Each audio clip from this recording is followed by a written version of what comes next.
Hello दोस्तों, welcome back to our channel. तो जैसा कि हमने पिछले एपिसोड में देखा था, ज़ियाओयान लिटिल फायरी डॉक्टर के साथ उस स्कॉर्पियन ड्रैगन बीस्ट का शिकार करने के लिए उसी के एरिया के अंदर आ चुका था। और वो स्कॉर्पियन ड्रैगन बीस्ट तो वहाँ पे लिटिल फायरी डॉक्टर को अपने सामने देखते ही वहाँ पे काफी ज्यादा खुश हो गया था। और यहीं से नेक्स्ट एपिसोड की शुरुआत होती है। तो इस एपिसोड की शुरुआत भी बिल्कुल उसी सीन से होती है जहाँ scorpion dragon beast little fiery doctor को देखकर वहाँ पे हंसते हुए कहता है, तुम्हारी इस खुशबू को सूंघने के लिए मैं कितना ज्यादा तरस गया था, लेकिन शुक्र है तुम खुद ही यहाँ पे चली आई, क्योंकि मैं बहुत जल्द तुम्हें ढूंढने के लिए आने वाला था। पर अब जब तुम खुद ही यहाँ पे आ गई हो तो प्लीज मेरी बात मानते हुए मेरे साथ शादी भी कर लो। अगर हम दोनों की शादी हो गई तो तुम सोच भी नहीं सकती कि हमारा बच्चा कितना ज्यादा ताकतवर होगा। उस जैसी प्योर ब्लड लाइन है पूरे कॉन्टिनेंट के अंदर किसी की भी नहीं होगी। स्कॉर्पियन ड्रैगन बीस्ट की ये बात सुनकर हम देखते हैं कि लिटिल फायरी डॉक्टर वहाँ पे उससे कहती है कि मैं यहाँ पे तुमसे कुछ पूछने के लिए आई हूँ। जिस पे स्कॉर्पियन ड्रैगन बीस्ट वहाँ पे स्माइल करते हुए लिटिल फायरी डॉक्टर से कहता है कि अगर तुम मेरी वाइफ बनने के लिए तैयार हो तो मैं तुम्हें अपना सब कुछ देने के लिए तैयार हूँ। अब स्कॉर्पियन ड्रैगन बीस्ट की ये बात सुनकर लिटिल फायरी डॉक्टर वहाँ पे कोल्ड टोन में उससे कहती है, अपनी ये बकवास बंद करो और अपनी डीमन मैजिक और को चुपचाप मेरे हवाले कर दो। लिटिल फायरी डॉक्टर की ये बात सुनकर स्कॉर्पियन ड्रैगन बीस्ट भी वहाँ पे काफी ज्यादा सीरियस हो गया था। और वो भी थोड़ा गुस्से से वहाँ पे लिटिल फायरी डॉक्टर से कहता है कि अगर तुम्हारे अलावा ये बात किसी और ने की होती तो अब तक यहाँ पे उसकी लाश पड़ी होती। पर तुम बहुत ही ज्यादा खुशकिस्मत हो जो मैं तुम्हें इतना ज्यादा प्यार करता हूँ, लेकिन इस गुस्ताखी को मैं ऐसे माफी नहीं कर सकता, इसलिए मुझे कुछ तो करना ही होगा। क्यों न मैं तुम्हारे साथ वाले इस लड़के को खत्म कर दूं। हाँ, ये सही रहेगा। और ये कहकर उसने अचानक ही वहाँ पे आगे बढ़ते हुए ज़ियाओयान के ऊपर अटैक कर दिया था। लेकिन ज़ियाओयान भी वहाँ पे उसका मुकाबला करने के लिए पहले से ही तैयार था, इसलिए ज़ियाओयान भी वहाँ पे अपनी 3000 थंडरबोल्ट टेक्निक का इस्तेमाल करके उस स्कॉर्पियन ड्रैगन बीस्ट के हमलों से बचने लगा था। लेकिन उस स्कॉर्पियन ड्रैगन बीस्ट की स्पीड भी वहाँ पे कम नहीं थी। वो स्पीड के मामले में ज़ियाओयान को वहाँ पे बराबरी की टक्कर दे रहा था। इवन देखते ही देखते उसने वहाँ पे ज़ियाओयान के ऊपर अटैक करते हुए उसे वहाँ पे खत्म भी कर दिया था। लेकिन वो बस ज़ियाओयान का सिर्फ एक क्लोन था, जिसके बारे में अभी वो स्कॉर्पियन ड्रैगन बीस्ट बेचारा वहाँ पे समझने की कोशिश कर ही रहा था। कि तभी इस मौके का फायदा उठाकर लिटिल फायरी डॉक्टर ने भी अपने पॉइजन का इस्तेमाल करते हुए पीछे से उसके ऊपर अटैक कर दिया था। जो कि जैसे ही वहाँ पे स्कॉर्पियन ड्रैगन बीस्ट को लगता है तो वहाँ पे काफी ज्यादा बड़ा ब्लास्ट भी हो गया था। लेकिन स्कॉर्पियन ड्रैगन बीस्ट को वहाँ पे लिटिल फायरी डॉक्टर के उस अटैक से ज्यादा फर्क नहीं पड़ता। और वो पलट कर लिटिल फायरी डॉक्टर की तारीफ करते हुए कहता है, लिटिल ब्यूटी, तुम्हारी ये अटैक वाकई काफी ज्यादा पावरफुल था, लेकिन तुम शायद ये बात भूल रही हो कि तुम्हारा कोई भी पॉइजनस अटैक मेरा कुछ भी नहीं बिगाड़ सकता। पर हाँ, एक गलती तुम मुझसे यहाँ पे हुई है, तुम्हारे साथ वाले इस लड़के को अंडर एस्टिमेट करने की। जिसपे ज़ियाओयान उससे कहता है कि सिर्फ मैं ही नहीं, तुम्हारा शिकार करने के लिए मैं अपने साथ कुछ और भी लोग ले आया हूँ। और ये कहकर ज़ियाओयान ने वहाँ पे मास्टर टियान हाउ के साथ साथ अपने डिमोनिक पपेट को भी वहाँ पे बाहर निकाल लिया था। जहाँ मास्टर टियान हाउ बाहर आकर एक लंबी सी अंगड़ाई लेते हुए कहते हैं, ये स्कॉर्पियन ड्रैगन बीस्ट तो वाकई काफी ज्यादा कमाल का है, इसके साथ फाइट करने में वाकई यहाँ पे काफी ज्यादा मजा आएगा। जिसपे स्कॉर्पियन ड्रैगन बीस्ट भी वहाँ पे स्माइल करते हुए उन सभी से कहता है कि तुम सभी लोग जिंदा यहाँ पे आ तो गए हो, लेकिन जिंदा यहाँ से वापस नहीं जाने वाले। और ये कहकर उस स्कॉर्पियन ड्रैगन बीस्ट ने अचानक ही वहाँ पे चारों तरफ अपना पॉइजनस डिमोनिक ऑरा फैलाना शुरू कर दिया था। और उसी के साथ वो वहाँ पे पागलों की तरह जोर जोर से हंसते हुए ज़ियाओयान और बाकी सभी से कहने लगा था, तुम लोगों ने मेरे एरिया में आकर मेरे ऊपर अटैक करके अपनी लाइफ की सबसे बड़ी गलती कर दी है, जिसकी सजा अब तुम सभी की मौत होगी। स्कॉर्पियन ड्रैगन बीस्ट की ये बात सुनकर हम देखते हैं कि ज़ियाओयान वहाँ पे सीरियस होते हुए खुद से ही कहता है, मैंने ये कभी नहीं सोचा था कि इसके पास हमसे बचने के लिए इतना ज्यादा खतरनाक ट्रम्प कार्ड मौजूद होगा। और अभी ज़ियाओयान वहाँ पे ये सब सोच ही रहा था कि तभी हम देखते हैं कि डिमोनिक बीस्ट के एक आर्मी ने वहाँ पे चारों तरफ से उन लोगों को घेरना शुरू कर दिया था। जिन्हें देखकर लिटिल फायरी डॉक्टर वहाँ पे सभी को सावधान करते हुए कहती है कि इन सभी डिमोनिक बीस्ट के साथ फाइट करते हुए केयरफुल रहना, क्योंकि ये सभी के सभी पॉइजनस बीस्ट है, जिनका एक अटैक भी हमारे लिए काफी ज्यादा खतरनाक साबित हो सकता है। लिटिल फायरी डॉक्टर की ये बात सुनकर मास्टर टियान हाउ वहाँ पे अपने हाथों को मसलते हुए उनसे कहते हैं, अगर ऐसी बात है तो फिर तुम लोग यहाँ पे खड़े किसका इंतजार कर रहे हो, जल्दी से आगे बढ़ते हुए इन सभी बीस्ट को खत्म करो। और ये कहकर मास्टर टियान हाउ ने वहाँ पे आगे बढ़कर अपनी फ्लेम का इस्तेमाल करते हुए उन सभी डिमोनिक बीस्ट को वहाँ पे खत्म करना शुरू कर दिया था। वो अपने एक अटैक में वहाँ पे काफी सारे डिमोनिक बीस्ट को मारते जा रहे थे। और सेम मास्टर टियान हाउ की तरह ज़ियाओयान का डीमन पपेट भी वहाँ पे बिल्कुल ऐसा ही कर रहा था। लेकिन इसी बीच वहाँ पे 2 डिमोनिक कल्टीवेटर्स की भी एंट्री होती है, जो कि स्कॉर्पियन ड्रैगन बीस्ट के गुलाम थे। इसलिए उस आर्मी के साथ उन लोगों ने भी आगे बढ़ते हुए वहाँ पे उनके ऊपर अटैक कर दिया था, जिनका मुकाबला करने के लिए लिटिल फायरी डॉक्टर वहाँ पे आगे बढ़ती है। जो देखकर ज़ियाओयान उसे वहाँ पे अपना ख्याल रखने के लिए बोलने लगा था, क्योंकि वो दोनों डिमोनिक कल्टीवेटर वहाँ पे काफी ज्यादा ताकतवर दिखाई दे रहे थे। खैर, उसके बाद हम देखते हैं कि ज़ियाओयान ने भी वहाँ पे फील्ड में आते हुए अपनी सोर्ड की मदद से बहुत ही तेजी से उन सभी डिमोनिक बीस्ट का खात्मा करना शुरू कर दिया था। और इस तरह अब वो तीनों मिलकर वहाँ पे उन डिमोनिक बीस्ट की आर्मी का खात्मा करने लगे थे, जबकि लिटिल फायरी डॉक्टर अकेले ही वहाँ पे उन डिमोनिक कल्टीवेटर्स का मुकाबला कर रहे थे। वहीं ज़ियाओयान को भी फील्ड में आते हुए देखकर मास्टर टियान हाउ वहाँ पे स्कॉर्पियन ड्रैगन बीस्ट के ऊपर अटैक करने के लिए आगे बढ़ गए थे। जो देखकर स्कॉर्पियन ड्रैगन बीस्ट वहाँ पे मास्टर टियान हाउ का मजाक उड़ाते हुए कहता है, तो अब तुम्हारे जैसी एक सोल बॉडी की भी इतनी ज्यादा हिम्मत हो गई है कि वो मेरे जैसे ड्रैगन किंग के ऊपर अटैक करेगी। मुझे लगता है शायद तुम्हें अपनी लाइफ से प्यार नहीं है। और ये कहकर स्कॉर्पियन ड्रैगन बीस्ट ने आगे बढ़ते हुए वहाँ पे मास्टर टियान हाउ के उसके ऊपर ही अटैक कर दिया था, जो देखकर मास्टर टियान हाउ भी वहाँ पे उसके अटैक को रोकते हुए उससे कहते हैं कि आखिर तुम खुद को समझते क्या हो, तुम बस एक मामूली से स्कॉर्पियन ड्रैगन बीस्ट ही तो हो, जबकि मैंने तो एंशिएंट टाइजू ड्रैगन्स तक को हरा रखा है, उनके आगे तो भला तुम क्या ही चीज थे। और ये कहते हुए मास्टर टियान हाउ ने भी वहाँ पे स्कॉर्पियन ड्रैगन बीस्ट के ऊपर अटैक कर दिया था, जिसे वो वहाँ पे बहुत ही इजीली रोक लेता है। लेकिन इस मौके का फायदा उठाकर डीमन पपेट ने उसके पीछे आते हुए पीछे से उसके ऊपर अटैक करना शुरू कर दिया था। और इस तरह अब स्कॉर्पियन ड्रैगन बीस्ट वहाँ पे दोनों तरफ से घेर चुका था। वो दोनों ही लगातार वहाँ पे दोनों तरफ से उसके ऊपर अटैक करते हुए उसे वहाँ पे संभलने का मौका ही नहीं दे रहे थे। और यही बात उस स्कॉर्पियन ड्रैगन बीस्ट को वहाँ पे गुस्सा दिला रही थी। वो अचानक ही वहाँ पे गुस्से से चलाते हुए कहता है कि आखिर तुम लोगों की हिम्मत कैसे हुई मेरे जैसे एक स्कॉर्पियन ड्रैगन किंग के ऊपर अटैक करने की। अगर तुम लोगों को मरने की इतनी ज्यादा जल्दी है तो मैं तुम लोगों को ये ख्वाहिश अभी पूरी कर देता हूँ। और ये कहकर स्कॉर्पियन ड्रैगन बीस्ट ने भी अब वहाँ पे उनके ऊपर अटैक करना शुरू कर दिया था। लेकिन मास्टर टियान हाउ के साथ साथ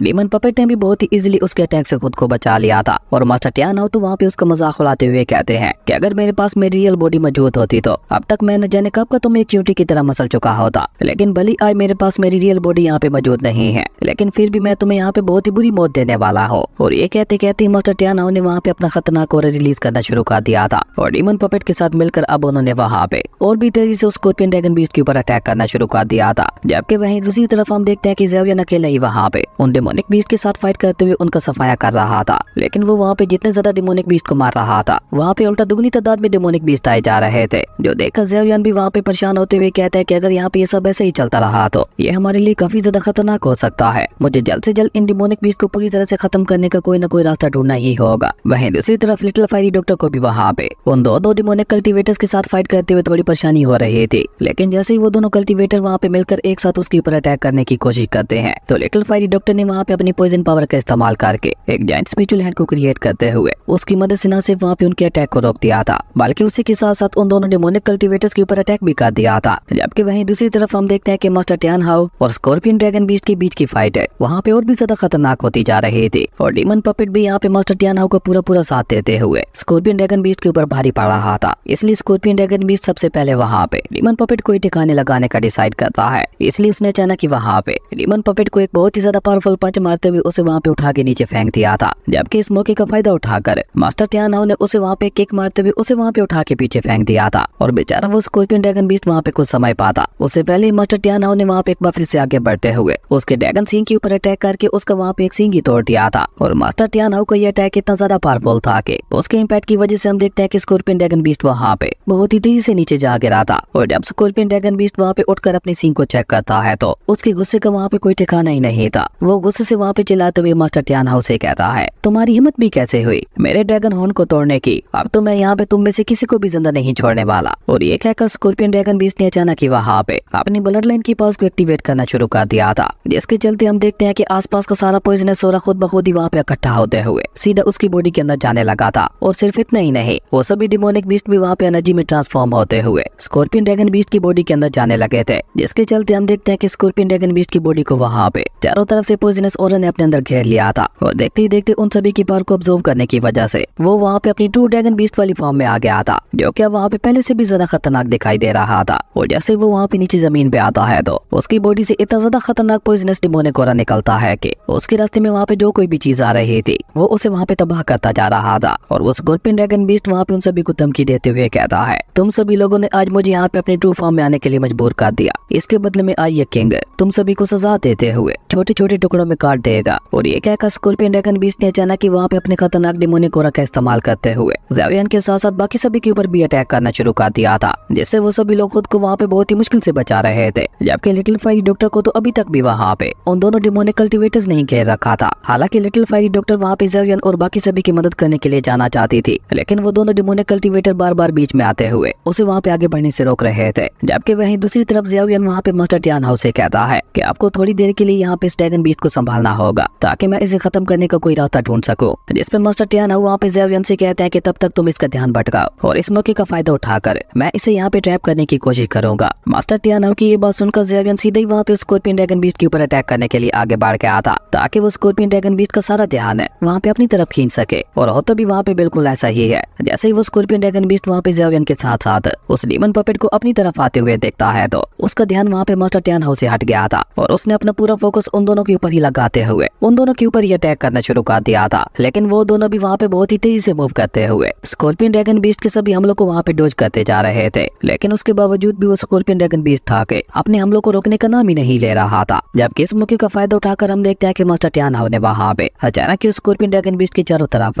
कुछ पोर्टल्स बनाना शुरू कर दिए थे और बेचारा वो स्कॉर्पियन ड्रैगन बीस्ट तो वहाँ पे पूरी तरह से ज़ेवियन और उस डीमन पपेट में उलझा हुआ था, इसलिए उसे वहाँ पे इस बात का एहसास ही नहीं होता। और इसी मौके का फायदा उठाकर मास्टर टियान हाउ ने वहाँ पे अपनी डिवाइन स्पिरिचुअल चेंज का इस्तेमाल करते हुए उस स्कॉर्पियन ड्रैगन बीस्ट को वहाँ पे चारों तरफ से जकड़ना शुरू कर दिया था। और देखते ही देखते मास्टर टियान हाउ ने वहाँ पे अपनी डिवाइन स्पिरिचुअल चेंज का इस्तेमाल करके उस स्कॉर्पियन ड्रैगन बीस्ट को वहाँ पे पूरी तरह से अपने कब्जे में ले लिया था। और उसी के साथ वो वहाँ पे चिल्लाते हुए ज़ेवियन से कहते हैं कि जल्दी करो, मैं इसे ज्यादा देर तक यहाँ पे नहीं संभाल पाऊंगा। मास्टर टियान हाउ की ये बात सुनकर हम देखते हैं कि ज़ेवियन ने भी वहाँ पे और ज्यादा देर ना करते हुए जल्दी से अपनी तीनों हेवनली फ्लेम्स को वहाँ पे आपस में मर्ज करना शुरू कर दिया था। असल में ज़ेवियन यहाँ पे अपना एंग्री बुद्धा लोटस बनाना चाहता था, जबकि वहीं दूसरी तरफ वो scorpion dragon beast master Tian how की चुंगल से बाहर निकलने के लिए वहाँ पे जोर से रोर करते हुए अपना पूरा दम लगा रहा था। लेकिन मास्टर टियान हाउ भी उसे वहाँ पे इतनी आसानी से कैसे आजाद होने देने वाले थे, इसलिए मास्टर टियान हाउ ने वहाँ पे डीमन पपेट की मदद से स्कॉर्पियन ड्रैगन बीस्ट के ऊपर अटैक करना शुरू कर दिया था। और उस डीमन पपेट ने वहाँ पे स्कॉर्पियन ड्रैगन बीस्ट के ऊपर अटैक करते हुए उसका दूसरा सींग भी वहाँ पे तोड़ दिया था, जिसमें स्कॉर्पियन ड्रैगन बीस्ट को वहाँ पे अपने बॉडी के अंदर काफी ज्यादा पेन भी होता है। लेकिन वो डीमन पपेट था कि वहाँ पे रुकने का नाम ही नहीं ले रहा था, वो तो लगातार वहाँ पे स्कॉर्पियन ड्रैगन बीस्ट के ऊपर पंचेस की बरसात किए जा रहा था। और ये सब वहाँ पे स्कॉर्पियन ड्रैगन बीस्ट को पेन के साथ साथ काफी ज्यादा गुस्सा भी दिला रहा था। और उसने अचानक ही वहाँ पे अपनी टेल को आजाद करवाते हुए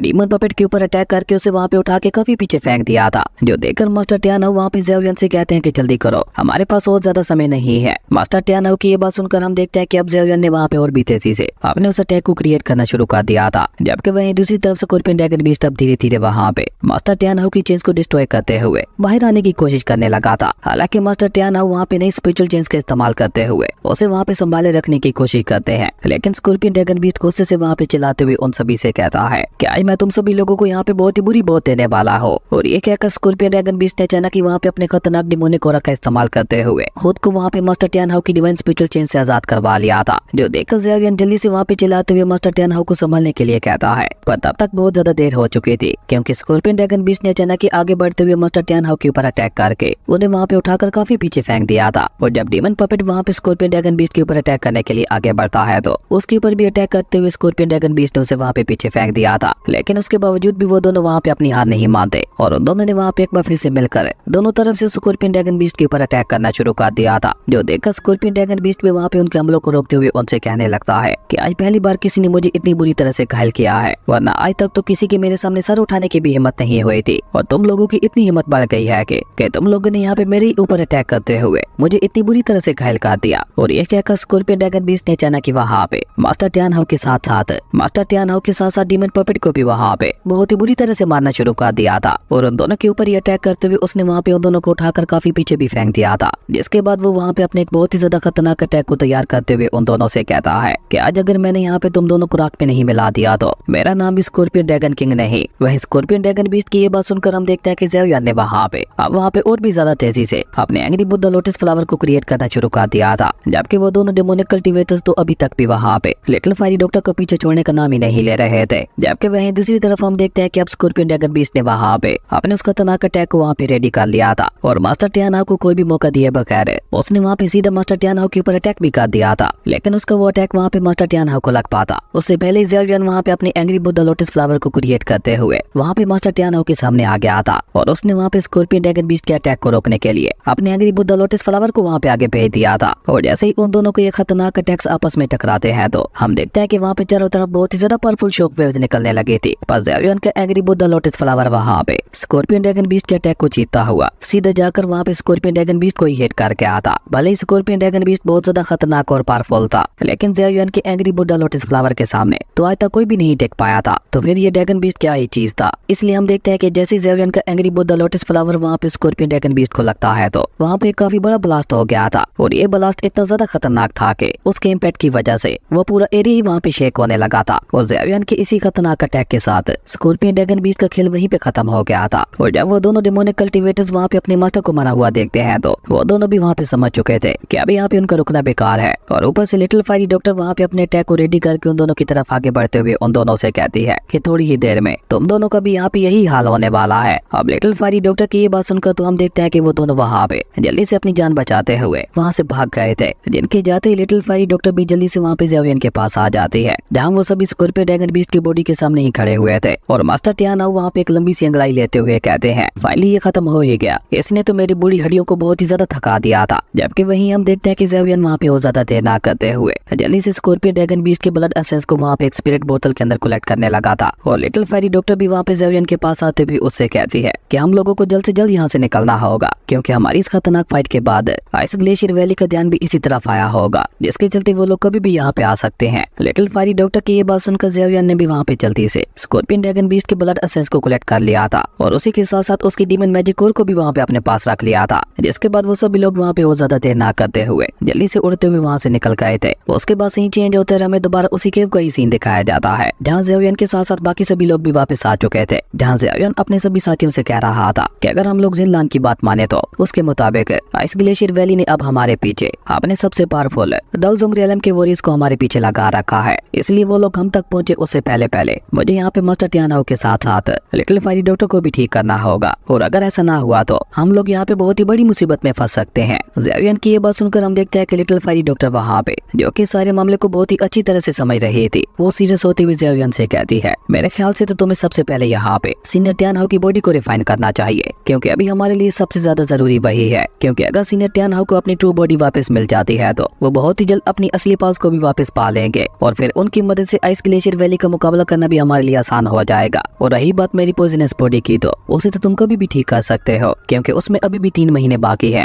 लिटिल फेरी डॉक्टर की ये बात सुनकर हम देखते हैं कि ज़ेवियन भी वहाँ पे कुछ सोचते हुए उससे कहता है कि तुम बिल्कुल ठीक कह रही हो, इसलिए मैं सबसे पहले सीनियर टियानाओ की बॉडी को ही रिफाइन करूंगा। अब ज़ेवियन की ये बात सुनकर तो हम देखते हैं कि सीनियर टियानाओ की खुशी का वहाँ पे कोई ठिकाना ही नहीं था। वो वहाँ पे खुश होते हुए ज़ेवियन से कहते हैं क्या वाकई ही, जिसपे ज़ेवियन भी वहाँ पे स्माइल करते हुए कहता है कि हाँ बिल्कुल। और ये कहकर ज़ेवियन वहाँ पे लिटिल फेरी डॉक्टर को तसल्ली देते हुए कहता है कि मैं तुमसे वादा करता हूँ मैं बहुत ही जल्द तुम्हारी पॉइजनस बॉडी को भी ठीक कर दूंगा। और ये कहते कहते ही हम देखते हैं कि ज़ेवियन वहाँ पे लिटिल फेरी डॉक्टर में खो गया था, और सेम लिटिल फेरी डॉक्टर भी वहाँ पे ज़ेवियन की आंखों में देखने लगी थी। जबकि मास्टर टियानाओ तो वहाँ पे ये सब देखकर बहुत ही ज्यादा इमोशनल हो चुके थे, और वो बिल्कुल एक बच्चे की तरह वहाँ पे रोते हुए कहने लगे थे, फाइनली आज इस ओल्ड मैन को अपनी ट्रू बॉडी वापस मिलने जा रही है। मैं बता नहीं सकता कि आज मैं कितना ज्यादा खुश हूँ। मास्टर टियानाओ को वहाँ पे इस तरह से रोते हुए देखकर ज़ेवियन आगे बढ़कर उन्हें वहाँ पे संभालने की कोशिश करने लगा था, जो देखकर मास्टर टियानाओ जल्दी से वहाँ पे ज़ेवियन का हाथ पकड़ते हुए उसका शुक्रिया अदा करने लगे थे। और उसी के साथ वो वहाँ पे इमोशनल होते हुए ज़ेवियन से कहते हैं कि मैं तुम्हारे इस एहसान का बदला कभी नहीं भूलूंगा। जिसपे ज़ेवियन वहाँ पे स्माइल करते हुए उनसे कहता है कि मैं आपके ऊपर कोई एहसान नहीं कर रहा, आपने भी तो कितनी बार मुसीबत के समय मेरी जान बचाई है, इसलिए अगर आज मैं आपको अपनी ट्रू बॉडी वापस ना दिलाऊं तो ये आपके साथ नाइंसाफी होगी। ज़ेवियन की ये बात सुनकर मास्टर टियानाओ के दिल में ज़ेवियन के लिए इज्जत और भी ज्यादा बढ़ चुके थे, और वो वहाँ पे स्माइल करते हुए ज़ेवियन से कहते हैं कि तुम्हारे मास्टर वाकई बहुत ज्यादा लकी है जो उनके पास तुम्हारे जैसा एक डिसेबल मौजूद है। आज पहली बार मुझे तुम्हारे मास्टर से जलन हो रही है, काश तुम उनकी जगह मेरे डिसेबल होते। खैर उसके बाद हम देखते हैं कि ज़ेवियन ने वहाँ पे एक बार फिर से अपने डीमन पपेट को बाहर निकाल लिया था, और वो लिटिल फेरी डॉक्टर के साथ साथ जिनलान से कहता है कि जब तक मैं सीनियर टियानाओ के लिए उस लाइफ सोल पेल को रिफाइन नहीं कर लेता तब तक तुम लोगों को केव के बाहर ही रोक कर पहरा देना होगा। ज़ेवियन की ये बात सुनकर जिनलान और लिटिल फेरी डॉक्टर भी वहाँ पे और ज्यादा देर ना करते हुए जल्दी से डीमन पपेट को लेकर केव के बाहर आ गई थी। जबकि वहीं दूसरी तरफ केव के अंदर हम देखते हैं कि ज़ेवियन ने भी अपने अल्केमी फर्नेस को बाहर निकाल कर वहाँ पे लाइफ सोल पेल को रिफाइन करना शुरू कर दिया था। लेकिन ये प्रोसेस वहाँ पे बहुत ही ज्यादा लंबा चलने वाला था, और मास्टर टियानाओ तो वहाँ पे अपनी ट्रू बॉडी को पाने के लिए इतने ज्यादा बेसब्रे दिखाई दे रहे थे कि वो हर एक पल को वहाँ पे गिन रहे थे, जिसके चलते हम देखते हैं कि मास्टर टियानाओ बहुत ही जल्द वहाँ पे बोर भी हो चुके थे। जबकि ज़ेवियन तो अभी तक भी वहाँ पे उस बिल को रिफाइन करने में लगा हुआ था, क्योंकि एक 7th ग्रेड की बिल को रिफाइन करना कोई आम बात नहीं थी, उसमें काफी ज्यादा समय लगता था। और इसी तरह देखते देखते वहाँ पे काफी सारे दिन गुजर जाते हैं, और आज जाकर फाइनली ज़ेवियन वहाँ पे उस बिल को रिफाइन करने के काफी ज्यादा करीब था, क्योंकि आज ऊपर आसमान में एक हेमली रेवोल्यूशन बन रही थी, जो कि इस बात की निशानी थी कि ज़ेवियन उस 7th ग्रेड की बिल को रिफाइन करने के काफी ज्यादा करीब था। और केव के बाहर खड़ी हुई जिनलान और लिटिल फेरी डॉक्टर जब ये देखती है तो वो दोनों भी वहाँ पे काफी ज्यादा खुश हो गई थी, और जिनलान तो वहाँ पे ज़ेवियन की तारीफ करते हुए कहने लगी थी, ब्रदर ज़ेवियन वाकई काफी ज्यादा कमाल के हैं, मैंने ये कभी नहीं सोचा था कि वो इतनी जल्दी एक 7th ग्रेड की बिल को रिफाइन कर लेंगे। लेकिन हम देखते हैं कि जिनलान की ये बातें सुनकर लिटिल फेरी डॉक्टर वहाँ पे काफी ज्यादा परेशान दिखाई दे रहे थे। वो वहाँ पे सीरियस होते हुए जिनलान से कहती है कि तुम बस दुआ ये करो कि ग्लेशियर वैली के लोगों की नजर इस हेमली रेवोल्यूशन के ऊपर ना पड़े, वरना वो लोग बहुत ही जल्द हमें ढूंढते हुए यहाँ तक आ पहुंचेंगे। वहीं ज़ेवियन भी वहाँ पे उस हेमली रेवोल्यूशन को देखते हुए कहता है कि मैंने ये कभी नहीं सोचा था कि इस बार भी मुझे इस हेमली रेवोल्यूशन का सामना करना होगा, पर ये पिल तो ऑलमोस्ट डिफाइन हो चुकी है, लेकिन इस हेमली रेवोल्यूशन ने अभी तक भी यहाँ पे कोई एक्शन क्यों नहीं लिया। और अभी ज़ेवियन वहाँ पे ये सब सोच ही रहा था कि तभी हम देखते हैं कि अचानक वो हेमली रेवोल्यूशन वहाँ पे गायब होने लगी थी, जो देखकर ज़ेवियन भी वहाँ पे चौंकते हुए कहता है कि आखिर यहाँ पे ये सब हो क्या रहा है। ये हेमली रेवोल्यूशन यहाँ पे खुद से ही कैसे गायब हो गई, जिसमें मास्टर टियानो उसे वहाँ पे जवाब देते हुए बताते हैं कि ये सब स्कॉर्पियन ड्रैगन बीस्ट के ब्लड एसेंस की वजह से हो रहा है और उसी के साथ साथ इस जगह का पॉइजनस और भी काफी ज्यादा खतरनाक है, जिसके चलते मुझे लगता है कि हेमली रेवोल्यूशन यहाँ पे अपने टारगेट को फाइंड ही नहीं कर पाई होगी, इसलिए वो खुद बखुद ही यहाँ से गायब हो गई, जो कि हमारे लिए अच्छी बात है। जिसपे ज़ावियन कहता है कि अगर ऐसी बात है तो फिर देर किस बात की, मैं भी फिर उस सोल पिल को बाहर निकालने जा रहा हूँ। और ये कहकर जैसे ही ज़ावियन वहाँ पे सोल पिल को बाहर निकालता है तो हम देखते हैं कि उस लाइफ सोल पिल से वहाँ पे बहुत ही ज्यादा पावरफुल एनर्जी रिलीज होने लगी थी, जो कि सीधा वहाँ पे ऊपर आसमान में जा रही थी। और उसी के साथ साथ उस स्पिरिचुअल एनर्जी ने वहाँ पे आसपास की सारी जगह को वहाँ पे बर्फ में जमाना शुरू कर दिया था। लेकिन उस लाइफ सोल के अंदर दो एट्रीब्यूट्स वाली पावर थी, जहाँ एक तरफ तो वो पिल वहाँ पे आसपास के एरिया को जमा रही थी, तो वह दूसरी तरफ आसपास का सारा एरिया भी वहाँ पे रिग्रो होने लगा था। और उस लाइफ सोल पिल के ऐसे कमाल के इफेक्ट को देखकर तो मास्टर टियानो वहाँ पे और भी ज्यादा खुश हो चुके थे और वो उस मैजिकल पिल को वहाँ पे अपने हाथों में लेते हुए कहते हैं कि ये लाइफ सोल पिल तो वाकई काफी ज्यादा कमाल की है। लेकिन ज़ावियन उन्हें वहाँ पे बीच में ही टोकते हुए कहता है कि हम बातें बाद में कर लेंगे, अभी हमारे पास समय बहुत ही ज्यादा कम है, इसलिए आपको जल्द से जल्द यहाँ पे इस लाइफ सोल पिल को ऑब्जर्व करना होगा। और रही बात बॉडी की, तो अभी के लिए आप इस बॉडी को अपना बना सकते हैं। ये कहकर ज़ावियन ने अपनी स्टोरी रिंग से शेन की बॉडी को बाहर निकाल कर उसे वहाँ पे मास्टर टियानो के पास भेज दिया था। हालांकि मास्टर टियानो को वो बॉडी वहाँ पे ज्यादा पसंद नहीं आती, लेकिन अभी क्योंकि उनके पास इसके अलावा और कोई भी चारा नहीं था, इसलिए वो भी वहाँ पे उस बॉडी को रिफाइन करने के लिए मान गए थे। और देखते ही देखते मास्टर टियानो ने अपनी सोल पावर को भी वहाँ पे शेन की बॉडी के अंदर इंजेक्ट करना शुरू कर दिया था। जबकि वहीं दूसरी तरफ हम देखते हैं कि आइस ग्लेशियर वैली के लोग भी वहाँ पे उस हेमली रेवोल्यूशन का पीछा कर रहे थे, लेकिन वो लोग उसके बारे में कुछ भी पता लगा पाते उससे पहले ही वो हेमली रेवोल्यूशन वहाँ से गायब हो चुके थे। जो देखकर आइस ग्लेशियर वैली के एल्डर्स कहते हैं कि ये सभी लोग बहुत ही ज्यादा चालाक है, मुझे लगता है इन्हें ढूंढ पाना हमारे लिए बहुत ही ज्यादा मुश्किल होने वाला है। जिसपे एक दूसरा एल्डर वहाँ पे पहले वाले एल्डर का मजाक उड़ाते हुए कहता है कि ये तुम क्या बकवास कर रहे हो, एल्डर टियान के यहाँ पे होते हुए भला वो लोग हमसे कैसे बच सकते हैं। अब उस एल्डर की ये बात सुनकर हम देखते हैं कि एल्डर टियान के फेस के ऊपर भी एक डेविल स्माइल आ चुकी थी, जिसका मतलब था कि उसे कहीं ना कहीं वहाँ पे एहसास हो चुका था कि ज़ावियन और उसके साथी कहाँ पे छुपे हुए हैं। और इसी कमाल के सीन के साथ हमारी अमेजिंग एपिसोड यहीं पे खत्म हो गया था। दोस्तों अगर आपको ये वीडियो अच्छी लगी तो लाइक कर दें और अगर चैनल पे नए आए हो तो सब्सक्राइब करते जाना। तो मिलता है एक न्यू वीडियो में, तब तक के लिए बाय।